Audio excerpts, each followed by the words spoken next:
बिस्मिल्लाहिर्रहमानिर्रहीम। अस्सलाम वालेकुम। कैसे हैं डियर स्टूडेंट्स? उम्मीद है सब ठीक होंगे। आई एम नौशीन सरवर और आज जो है मैं आपको टॉपिक नंबर 2.5 कराने लगी हूँ, जिसमें हम पढ़ेंगे ग्राफिकल एनालिसिस ऑफ मोशन। तो इसमें हम डिस्कस करेंगे ग्राफ क्या होता है और ग्राफ से related terms, distance time graph, speed time graph, constant, rest, motion, जितने भी उससे रिलेटेड कैटेगरीज हैं वो आज के लेक्चर में हम डिस्कस करेंगे। ठीक है, तो चलें स्टार्ट करते हैं। हमारा टॉपिक स्टार्ट हो रहा है 2.5 और चैप्टर नंबर 2 है। आपको पहले पता है काइनेमेटिक्स, क्लास 9th का ये चैप्टर 2 है। इसका नाम काइनेमेटिक्स है, जो मैकेनिक्स से रिलेटेड है। और 2.5 में हम क्या पढ़ रहे हैं? Graphical analysis of motion. Clear?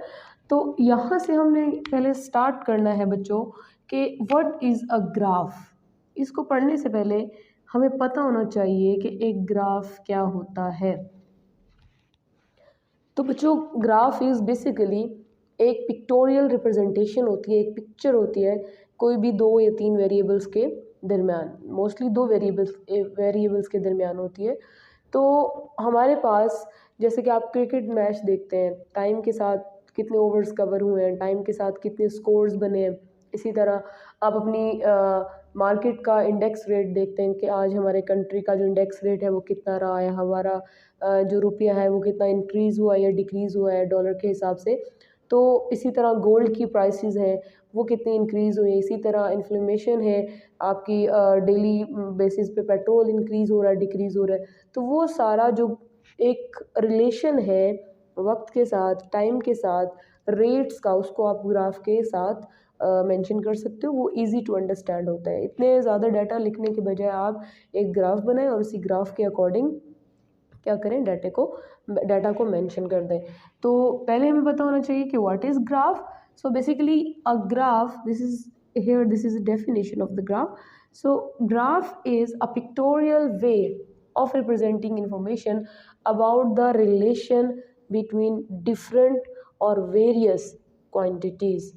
मतलब मुख्तलिफ क्वांटिटीज़ के दरमियान जो ताल्लुक़ है, रिलेशन है, उसको रिप्रेजेंट करना एक पिक्चर की फॉर्म में क्या कहलाता है? ग्राफ।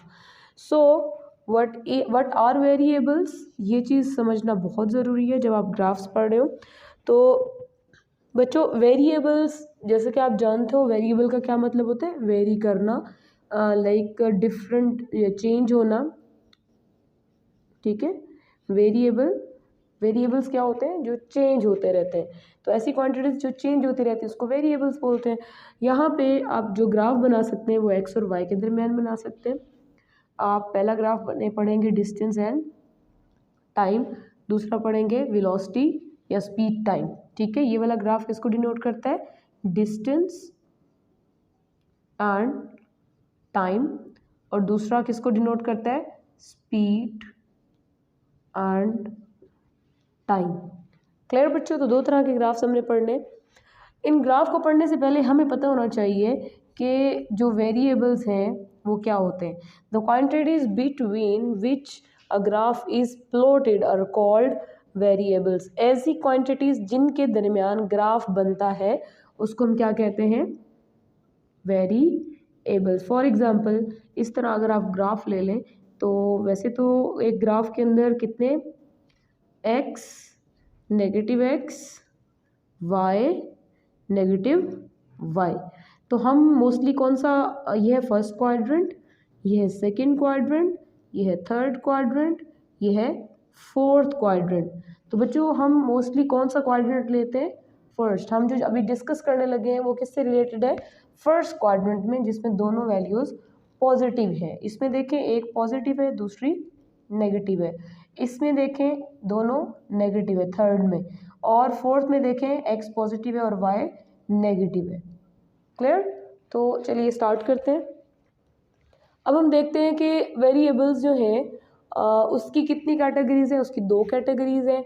एक है इंडिपेंडेंट क्वांटिटी और दूसरी है डिपेंडेंट क्वांटिटी। इंडिपेंडेंट जो किसी पे डिपेंड नहीं करती, और डिपेंडेंट जो पहली वाली क्वांटिटी पे डिपेंड करती है। फॉर एग्जांपल, जिस तरह हम लोग छोटे होते अपने पेरेंट्स पे डिपेंड करते थे, मतलब हमारी सारी जो लुक आफ्टर थी वो कौन करते थे, हमारे पेरेंट्स करते थे। तो हम किस पे डिपेंडेंट थे, अपने पेरेंट्स पे। तो यहाँ पे देखें इंडिपेंडेंट क्वांटिटीज़ कौन सी होती हैं जिसको किसी की ज़रूरत नहीं होती, वो with the passage of time चलती रहती हैं। जैसे कि टाइम हो गया, ठीक है बच्चों। तो टाइम क्या है, एक इंडिपेंडेंट क्वांटिटी है।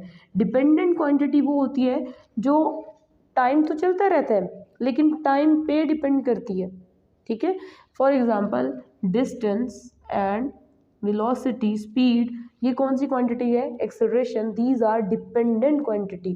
फॉर एग्जांपल अगर आप लेट्स सपोज मूव कर रहे हैं, ठीक है, अपने घर से किसी मार्केट में जा रहे हैं, शॉपिंग करने के लिए जा रहे हैं या कुछ लेने के लिए जा रहे हैं, तो आप अगर आहिस्ता आहिस्ता चलोगे तो आपको ज़्यादा टाइम लगेगा, लेकिन आप अगर अपनी स्पीड बढ़ा दोगे तो कम टाइम में आप ज़्यादा डिस्टेंस कवर कर सकते हो।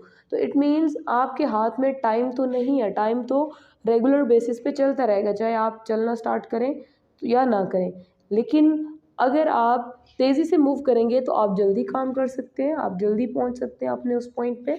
लेकिन अगर आप आहिस्ते आहिस्ते मूव करेंगे तो आप जो है लेट पहुंचेंगे। तो यहाँ पे टाइम तो आपका वेट नहीं कर रहा, आपको ही डिसाइड करना है कि आपने जल्दी मूव करना है या स्लोली।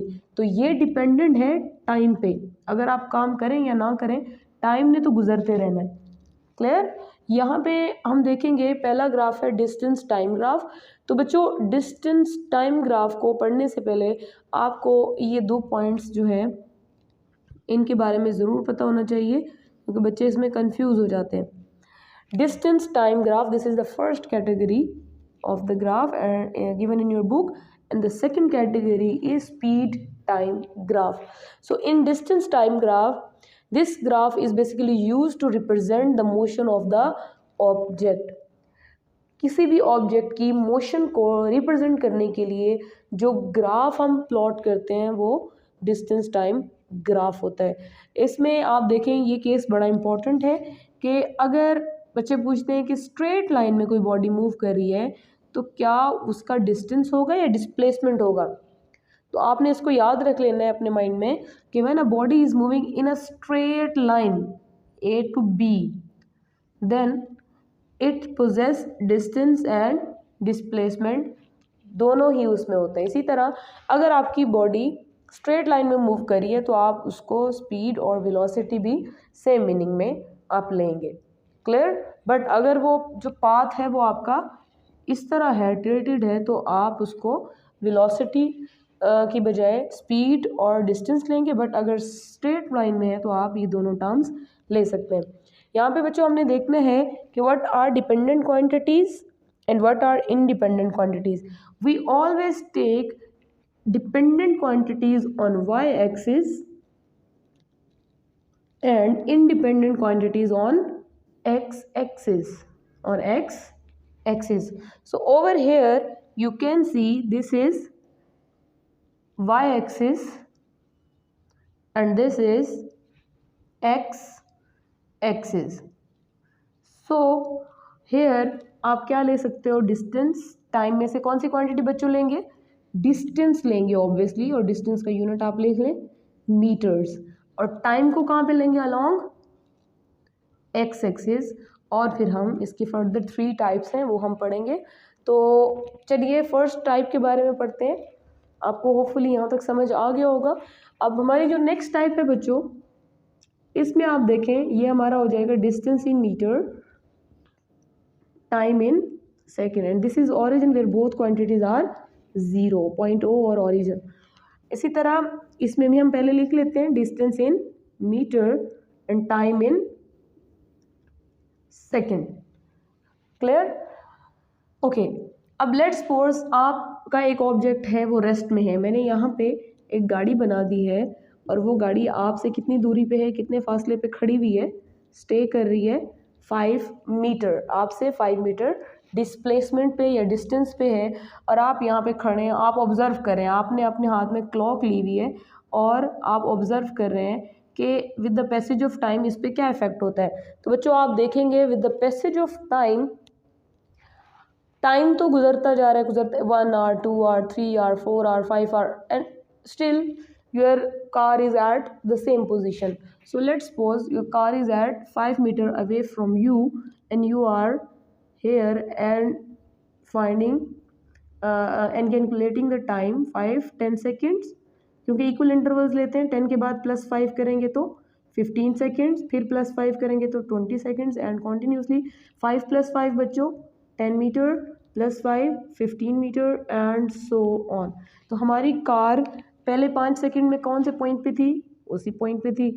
अगले 5 सेकेंड में भी उसी पॉइंट पे खड़ी हुई है, अगले 5 सेकेंड में भी उसी पॉइंट पे और नेक्स्ट 5 सेकेंड में भी उसी पॉइंट पे खड़ी हुई है, वो मूव नहीं कर रही. इट मीन्स आपका जो ग्राफ है वो कैसा होगा, पैरेलल टू एक्स एक्सिस. बच्चों ये MCQs आता है कि अगर एक बॉडी, सुन लीजिए या लिख लीजिए, अगर एक बॉडी रेस्ट में है तो उसका जो ग्राफ है वो किसके पैरेलल होगा, वाई एक्सिस के या एक्स एक्सिस के. तो बच्चों parallel to x axis when a body is at rest, so distance time graph denote the line that is parallel to x axis. This is x axis, okay, horizontal. Hopefully यहाँ तक clear हो गया होगा. अब बच्चों हम next पढ़ेंगे that is constant speed. What is this, constant का क्या मतलब होता है, equal intervals of time in equal changes in equal intervals of time. तो अगर इक्वल डिस्प्लेसमेंट या डिस्टेंस कवर हो रहा है इक्वल इंटरवल्स ऑफ टाइम में, फॉर एग्जांपल आप यहाँ पे खड़े हैं, आपने पहले 5 मिनट में यहाँ पे ड्रॉ कर लेते हैं, फर्स्ट 5 सेकेंड, नेक्स्ट 5 सेकेंड 10, फिर 15, फिर 20. तो आपने पहले 5 सेकेंड में देखा कि आपकी गाड़ी आपके करीब थी, ठीक है, और फिर उसने मूव करना स्टार्ट कर दिया. तो 5 सेकेंड में वो 5 मीटर कवर करती है, नेक्स्ट 5 सेकेंड में भी वो 5 मीटर कवर करती है, तो 5 और 5 10 हो गया, और नेक्स्ट 5 मीटर में भी वो क्या करती है, अब वो मोशन में आ गई, ठीक है. और उसकी मोशन कैसी है, सेम, हर 5 सेकेंड के गैप से. तो 5 सेकेंड के गैप से उसकी मोशन कितनी है, 5 metre, 5 + 5 10 metre, +5 15 metres and +5 20 metres. आप 5 की बजाय 10 भी ले सकते हैं, इसको आप 10 भी कह सकते हैं, बट मैंने 5 यहाँ पे लिख दिया, तो चलें ठीक है, 5 से ही हम कैलकुलेट कर सकते हैं. ये 10 है तो फिर यहाँ पे 20 आ जाएगा, यहाँ पे 30 आ जाएगा, तो अकॉर्डिंग टू वैल्यूज़ चेंज होती जाएंगी, आप प्लस करके चेंज कर सकते हैं. तो बच्चों अब हम देखेंगे कि इसमें जो ग्राफ है, आपने पहले देखा 5 सेकेंड में आपकी गाड़ी 0 से स्टार्ट हुई और कहाँ पे पहुँची, 5 मीटर पे. फिर अगले 10 सेकेंड में वो कहाँ पे पहुँच गई थी, अगले पॉइंट पे, उसको आपने कहा 10 पे पहुँच गई, 10 मीटर दूर, अब से दूर चली गई. अब वही गाड़ी कहाँ पे है, आपसे 15 सेकेंड में आपसे 15 मीटर दूर चली गई. इसी तरह फिर नेक्स्ट आपसे कितनी दूर हो गई भी है, कितनी दूर हो गई बच्चों, 20 सेकेंड में 20 मीटर उसने कवर कर लिया. तो ये जो पॉइंट्स हैं ये आपका ग्राफ बनाएगा, ये जो पॉइंट्स हैं इसको आप मैच कर दें, तो एक स्ट्रेट लाइन ग्राफ जो है, स्लोप की तरह जो ग्राफ है वो इंक्रीज इन वेलोसिटी बताता है, ठीक है. ये इंक्रीजिंग है या कांस्टेंट ग्राफ है, कांस्टेंट स्पीड. होपफुली यहाँ तक समझ आ गया होगा.